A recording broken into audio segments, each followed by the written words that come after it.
We're going lean, Brad Dennison announced, not even bothering to sit down. We don't keep dead weight around here. You're done. I stared at the 28-year-old who had been CEO for exactly 6 hours and 43 minutes. The glossy Harvard Business School diploma he'd hung behind his desk still had the price tag dangling from the frame. I see, I replied, my voice steady despite the shock rippling through me. 9 years at Dennison Materials, reduced to a 10-second dismissal. May I ask why? Brad's lips curled into what I assumed was his version of a businessman's smile. My father might have needed someone to hold his hand through every contract, but I have a different vision for this company. We're modernizing. I nodded slowly, feeling the weight of the personnel files I'd been reviewing before his assistant summoned me. Files that contained, ironically, my own carefully negotiated employment agreement.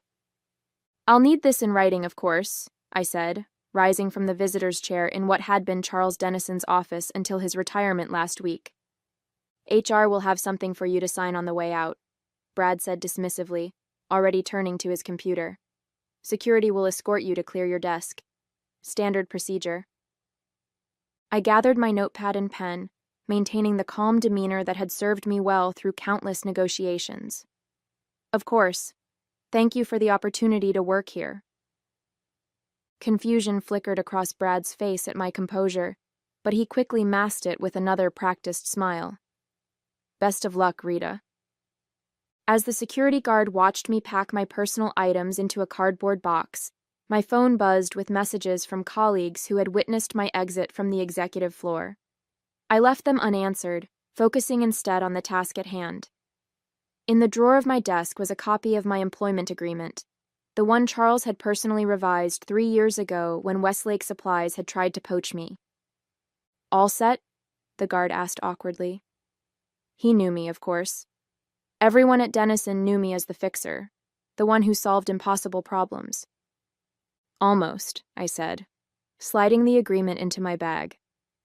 Just need to say goodbye to a few people. But I didn't. I walked straight to the elevator, past the shocked faces of my team, and out into the crisp Tulsa morning. In my car, I finally allowed myself a moment to breathe. I opened my bag and pulled out the agreement, flipping to the section I knew by heart. The clause Charles had insisted on, the one I had negotiated with precision. A smile spread across my face. Brad Dennison had just made the most expensive mistake of his short career. My introduction to Dennison Materials happened 9 years ago, when I was 26 and determined to prove myself. Fresh out of law school with a focus on contract law, I had applied to every major company in Tulsa that might need someone to review their agreements. Charles Dennison had personally interviewed me, impressed by my attention to detail and willingness to question problematic clauses. Most lawyers just rubber stamp whatever we put in front of them, he had said during our interview. I need someone who will tell me when I'm about to step in it. I was hired the next day. Over the years, I became more than a contracts specialist. I was the one Charles called when a supplier threatened to pull out, when a major client was unhappy, when the company needed to navigate complex regulatory changes. I rewrote agreements that saved millions, spotted loopholes that would have cost the company dearly, and eventually earned a place at Charles's right hand. 3 years ago, Westlake Supplies, Dennison's biggest competitor, tried to lure me away with a salary that made my eyes water. Charles countered with not just matching pay, but an employment agreement that reflected how much he valued my contributions. A golden parachute clause, a full year's severance, equity options, and most importantly, a trigger clause that paid out if I was ever terminated without cause. Your family now, Rita, Charles had told me as we signed the agreement. This company wouldn't be what it is without you. I believed him. And for 6 more years, I gave Dennison Materials everything I had. Then Charles announced his retirement. We all knew Brad would take over. Nepotism was alive and well, even in a company that prided itself on meritocracy. What we didn't know was how quickly he would start making changes. In the weeks before Charles's last day, I had noticed Brad watching me during meetings, his expression calculating. When I presented the quarterly compliance report, highlighting potential risks the company needed to address. He had dismissed my concerns as excessive caution that was holding the company back. Charles had defended my thoroughness, but I saw the writing on the wall. Brad viewed me as his father's right hand, not his own. I had started updating my resume that night. What I hadn't expected was the abruptness of my dismissal. No warning, no transition period, not even a pretense of restructuring. Just, "You're done," from a man who had been handed everything his father had built. As I drove home from the office for what I thought was the last time, I wondered if Brad had even bothered to read my file before deciding my fate. That evening, I spread my employment agreement across my dining room table, alongside the termination notice HR had hastily printed for me. The contrast between the two documents was stark. One meticulously crafted over weeks of negotiation, the other a generic form with my name misspelled. I picked up my phone and dialed a familiar number. "Leonard Phillips," answered the voice on the other end. "Leonard, it's Rita Howard." "Rita, to what do I owe the pleasure? How are things at Denison?" I took a deep breath. "Actually, that's why I'm calling. I was terminated today." There was a pause. "You're kidding, Charles fired you?" "Not Charles, Brad. Charles retired last week." Another pause, longer this time. "I see. Well, his loss is someone else's gain. As a matter of fact..." "Before you continue," I interrupted, "I should mention I have an employment agreement with some significant termination provisions." "Do tell." I walked him through the key points of my agreement: the golden parachute, the severance, the equity options, and the trigger clause. Leonard whistled. "That's quite a package. Does Brad know about this?" "I'm not sure he bothered to check before showing me the door." "Well, this is interesting timing. We're looking to expand our Tulsa operations, and we could use someone with intimate knowledge of Denison's contracts and clients." I smiled into the phone. "I thought you might say that." We talked for another hour, discussing potential roles, compensation, and how my knowledge of Denison's operations could help Westlake gain market share. By the time we hung up, I had a verbal offer that doubled my Denison salary, with a formal offer to follow in the morning. I sat back, staring at the documents spread before me. The termination was a shock, yes, but also an opportunity, one that would never have presented itself if Brad had taken the time to understand the company he had inherited. My phone buzzed with a text from Diane, my assistant at Denison. "Are you okay?" she wrote. "Everyone is in shock. Charles is flying back tomorrow." I hadn't expected that. Charles was supposed to be on a month-long cruise celebrating his retirement. For him to cut that short meant Brad had likely shared the news of my departure. "I'm fine," I replied, just surprised at the timing. Brad called an all-hands meeting to announce a new direction for the company, said he's bringing in his own team. That explained it. Brad wasn't just firing me. He was dismantling everything his father had built, piece by piece. "Keep me posted," I wrote back, then set my phone aside. I gathered the papers from my table and placed them neatly in a folder. Tomorrow would be interesting, but not in the way Brad Denison expected. He thought he was asserting control. In reality, he had just handed me the key to unlock a door I had never planned to open. I arrived at Denison Materials just after 9 the next morning, not as an employee, but as someone with unfinished business. The receptionist did a double take when I walked through the glass doors, wearing the same professional attire I'd worn every day for 9 years. "Miss Howard," I thought, we heard." "Is Charles in?" I asked calmly. Her eyes widened. "Yes, he came in early. He's with Brad in the conference room. But I don't think..." "Thank you, Tracy." I smiled and headed toward the elevator, my heels clicking confidently against the marble floor. As the elevator doors opened to the executive floor, I could hear the shouting before I even stepped out.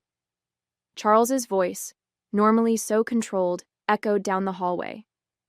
"Did you even read her agreement before firing her?"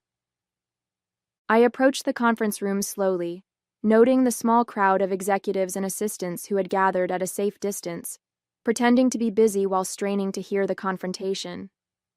Diane spotted me first, her eyes growing as wide as Tracy's had. She hurried over. "Rita, what are you doing here?" "I have a meeting," I said simply. "With who?" "Brad's in there getting the lecture of a lifetime from his father." Apparently, Charles cut his cruise short when he heard what happened. I nodded, unsurprised. Charles had always been hands-on, and despite his official retirement, he wasn't the type to sail into the sunset while his company changed course. The conference room door flew open and Brad stormed out, his face flushed with anger, which quickly drained to shock when he saw me standing there. "What are you doing here?" he demanded. Before I could answer, Charles appeared behind him. Unlike his son, Charles looked pleased to see me. "Rita, perfect timing. Please, join us." He gestured for me to enter the conference room, then turned to the gathered audience. "The rest of you, back to work." Inside, the long conference table was covered with papers, including, I noticed, several copies of my employment agreement. Beside them sat Veronica Wyatt, the head of HR, looking distinctly uncomfortable. "Miss Wyatt was just explaining to Brad why your termination might be problematic," Charles said, closing the door behind us. Veronica cleared her throat. "As I was saying, the agreement Miss Howard signed 3 years ago included several protections, including—" "I know what it includes," I interjected smoothly. "1 year of severance at my current salary, immediate vesting of all outstanding stock options, a non-compete waiver and a clause granting me full rights to consult for any competitor I choose." I paused, making sure Brad was looking at me before continuing. "And a $250,000 early termination payout if fired without cause." Brad's face cycled through several emotions: disbelief, then anger, then something close to panic. "That can't be right," he said, grabbing one of the copies and flipping through it frantically. "Page 7, paragraph 4, I offered helpfully. Charles watched his son with a mixture of disappointment and resignation. "I tried to teach you the importance of understanding the details before making decisions. This is exactly why." Brad found the clause, his face growing paler as he read it. "But this is legally binding," I finished for him. "Signed by Charles and still valid." Charles turned to me, his expression softening. "Rita, I want to apologize for my son's actions. Your termination is rescinded, effective immediately. Your position, your office, everything will be restored." I had anticipated this, of course. Charles was nothing if not loyal to those who had served him well. But loyalty wasn't what had brought me back to Denison Materials that morning. "I appreciate the offer," I said, "but I've already accepted a position elsewhere." The silence that followed my announcement was broken only by the sound of Brad dropping the agreement onto the table. "Where?" Charles asked, though I suspected he already knew the answer. "Westlake Supplies," I replied. "I start next Monday as their Director of Contract Management and Compliance." Brad let out a sharp laugh. "You can't. Your non-compete was waived upon termination without cause," I reminded him. Page 9, paragraph 2. Charles sank into a chair, looking suddenly older than his 65 years. "You've been planning this." "No," I said honestly. "But when the opportunity presented itself, I would have been foolish not to take it." "They'll want our client list, our pricing structures," Brad began, panic edging into his voice. I raised an eyebrow. "All things I'm legally entitled to use, given how my employment was terminated." I turned to Charles. "Though I should mention that my agreement with Westlake specifically excludes using proprietary information from Denison. Leonard Phillips may be a competitor, but he's not without ethics." Charles nodded, unsurprised. He and Leonard had known each other for decades, rivals who respected each other's boundaries. "What do you want, Rita?" The question caught me off guard. "Excuse me?" "You could have simply taken the payout and started your new job. You didn't need to come back here, so what do you want?" I considered his question carefully. What did I want? Revenge? Satisfaction? An apology from the arrogant young man who had dismissed 9 years of dedicated service in less than a minute? I want what I'm owed, I said finally, and I want to make sure the people who still work here are treated fairly. Brad scoffed. This is a business, not a charity. Your father built this business by valuing his employees, I countered. That's why Denison Materials has one of the lowest turnover rates in the industry. It's why your suppliers are loyal, even when competitors offer lower prices. It's why clients trust Denison to deliver even when timelines are tight. Charles was watching me with a thoughtful expression. You care about this company. I gave 9 years of my life to it, I acknowledged. I'd prefer not to see that work undone in 9 days. Brad opened his mouth to retort, but Charles silenced him with a look. What are you proposing, Rita? I pulled a folder from my bag and placed it on the table. A consulting arrangement. I'll help with the transition of my duties, advise on pending contracts, and provide insights on key client relationships. In return, I receive the compensation outlined in my termination clause, plus a consulting fee. Charles picked up the folder and skimmed its contents, a small smile playing at the corners of his mouth. You've thought this through. It's what you hired me to do, I reminded him. He handed the folder to Brad. Read it, carefully this time. Brad accepted the folder reluctantly, his expression sullen. As he read, his eyes widened slightly at certain points, and I knew he was recognizing the strategic value of what I was offering, despite his wounded pride. This would give her access to our operations even while she works for Westlake, he objected. With strict confidentiality provisions, I pointed out, and a clear delineation of what constitutes proprietary information. Leonard is aware of this arrangement and has approved it. Charles looked impressed. You've already cleared this with Westlake? It was a condition of my acceptance, I confirmed. They get my expertise without the ethical complications. Brad tossed the folder back onto the table. This is blackmail. No, Charles corrected him. This is negotiation. Something you would understand if you had taken the time to learn the business instead of assuming you could run it based on theory alone. The tension between father and son was palpable. Years of unspoken expectations and resentment suddenly laid bare. As the weight of the situation settled over the room, Veronica excused herself quietly, leaving the three of us alone with the aftermath of Brad's hasty decision. I'll need time to review this proposal, Charles said, closing the folder.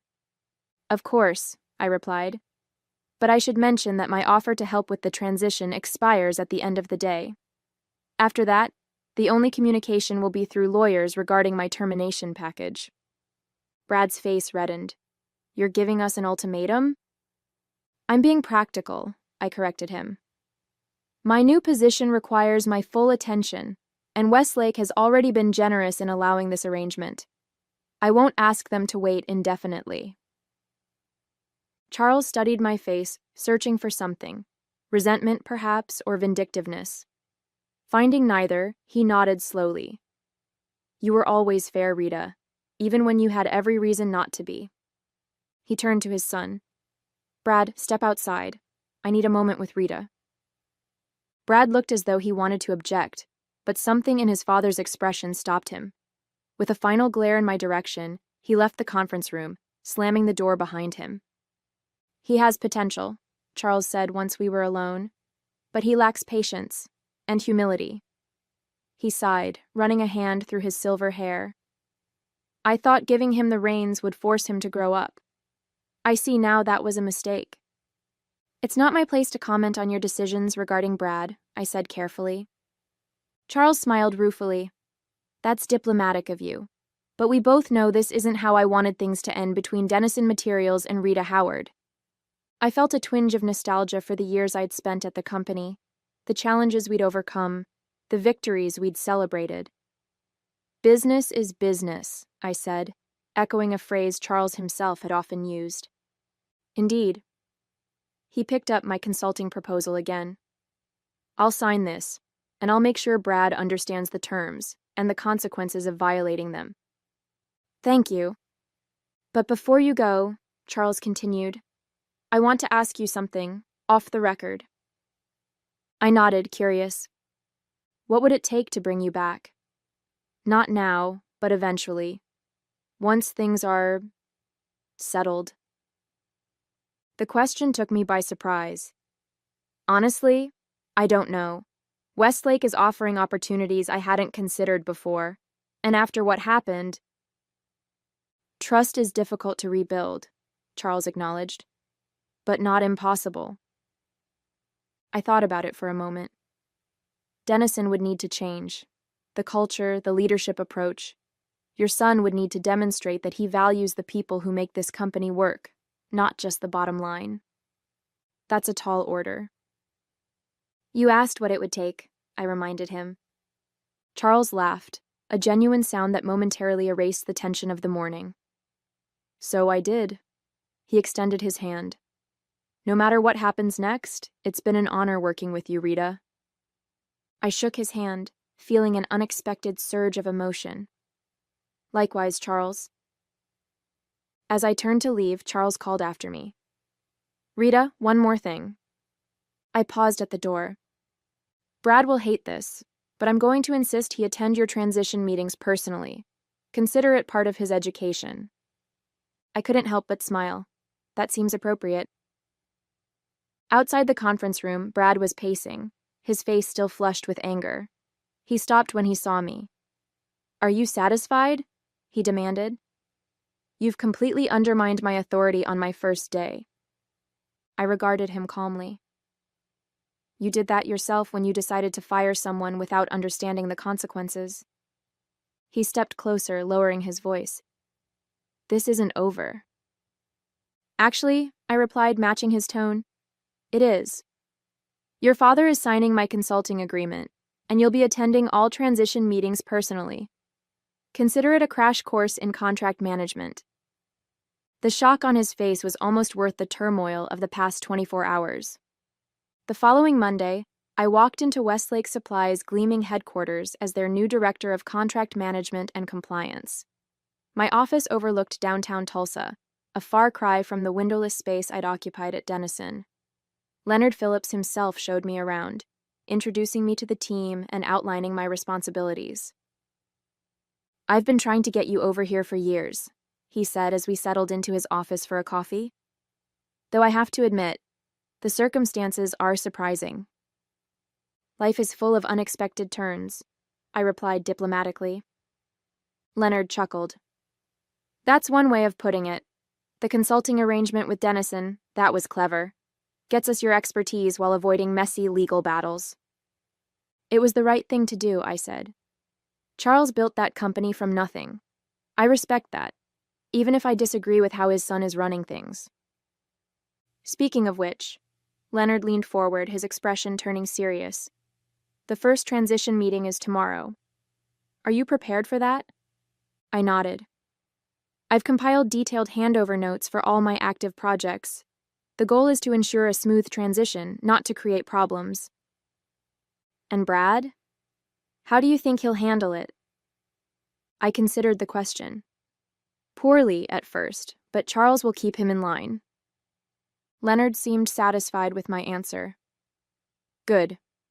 The last thing we need is unnecessary drama.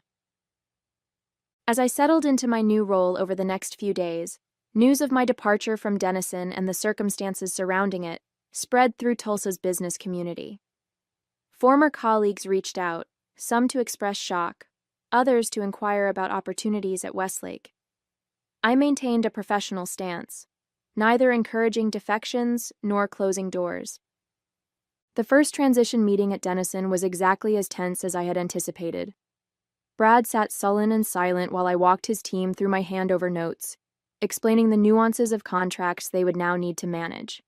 Charles observed from the head of the table, interjecting occasionally to ask clarifying questions. When the meeting concluded, Charles pulled me aside. Thank you for doing this properly, he said quietly. It would have been easy to leave them floundering. That wouldn't help anyone, I replied, least of all the clients caught in the middle.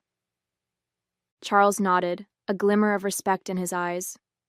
Always the professional. Over the next 2 months, I divided my time between establishing myself at Westlake and fulfilling my consulting obligations to Denison. The transition meetings became less tense as Brad gradually realized the value of what I was sharing. He began asking questions, sometimes even taking notes, a far cry from the dismissive attitude he'd displayed on his first day as CEO. During our final scheduled meeting, Brad approached me as I was gathering my materials. "I underestimated you," he said, his tone measured, "and I misjudged the situation." I looked up, surprised by what sounded like an apology. "We all make mistakes, especially when we're new to a role." Brad frowned slightly. "That's what my father says, but it's not an excuse." "No," I agreed, "it's not. But acknowledging the mistake is the first step toward not repeating it." He seemed to consider this. "The consulting agreement expires next week." "Yes." "Would you consider extending it? On a more limited basis, of course, just for the most complex contracts." I hadn't expected this request. "I'm not sure that would be appropriate given my position at Westlake." "I've already discussed it with Leonard Phillips," Brad admitted. "He's open to it, provided there are clear boundaries." This was news to me. I made a mental note to speak with Leonard as soon as I returned to my office. "Why me?" "There are other consultants with contract expertise." Brad's expression was reluctant but honest. "Because you know our business, and because I need to prove to my father that I can learn from my mistakes." I studied him, looking for signs of the arrogance that had characterized our previous interactions. Instead, I saw something new, a humility that hadn't been there before. "I'll think about it," I said finally. "That's all I can promise." Brad nodded, accepting this partial victory. "That's fair."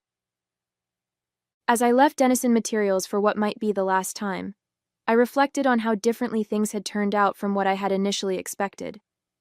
I had walked away with not just financial compensation, but with my professional reputation enhanced and, surprisingly, a measure of respect from the very person who had dismissed me. At Westlake, I was thriving. My intimate knowledge of Denison's operations had allowed me to identify opportunities for Westlake to strengthen client relationships and improve their contract structures. Leonard was pleased with my work, and I had already been given additional responsibilities beyond my initial role. The agreement that Brad had failed to read had changed the course of my career in ways I never could have anticipated. Sometimes I reflected, the most powerful revenge isn't about tearing someone down. It's about rising so high they have no choice but to look up at you.